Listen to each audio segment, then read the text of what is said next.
Hi everyone, welcome back to Podtalk. Muhammad Talks is podcast, with your host, me, Muhammad Talks. Today, we're discussing other great values that you can gain from books, but it's not specifically about them. It's the wisdom of classic literature.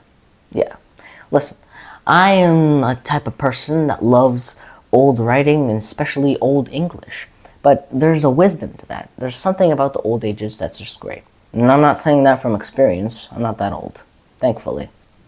No offense. We'll discuss books like To Kill a Mockingbird and Pride and Prejudice that have lessons that still offer great value till this day, even though they've been written some time ago. By some time ago, I mean like 1984. To see the importance and relevance, we're going to have a deep dive, but let me talk to you about something. Classic literature and books, such as, everything, really, if you count the great Conan Doyle's Sherlock Holmes that stay till this day, Alice in Wonderland, and many other great books, not just about fantasy, but everything has a way of telling its story. That's what I find perfect about the books. So, number one, understand that there is a test of time for these books. Right? This is not about the great thing that these books have done and the addition they've had for society. It's more about the small additions that you can get from reading these and the ideas and their depth. But I'm just having fun with this. I love classic literature. Starting with the first book, To Kill a Mockingbird by Harper Lee. Now, this book has a small main focus, either way, about racial injustice, mainly because of what was happening at the time. But what matters is that this book teaches us that we should stand up for the things that we think are not right. You see, you may think that one small voice doesn't have anything, but let me teach you about the butterfly effect. For instance, if you followed in life right now, it may inspire a lot of other people to do so. And it may inspire other people not to.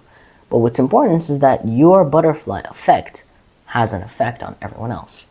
One butterfly flapping its wings doesn't affect anything, but a bunch of them will give you some nice breeze. The next book is 1984, not the year, the book, by George Orwell.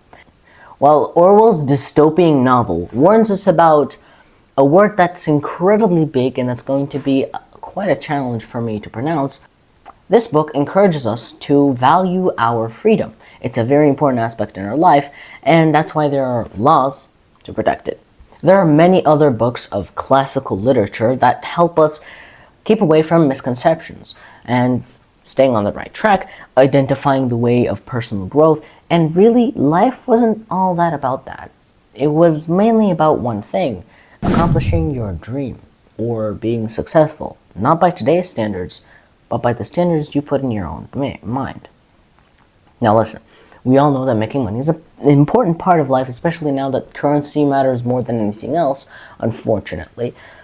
But here's an aspect that you can take away from this, and from all these classical literature. Their main goal was to send a message and to live in your life through their ideas. That's why they got so far. Their main goal wasn't to hit #1 bestseller. It was to teach you how they lived, and it was to preach their ideas in a way that let them live on even after their death in your mind and in the minds to come. Hope you're having an amazing day, and I'll see you next time.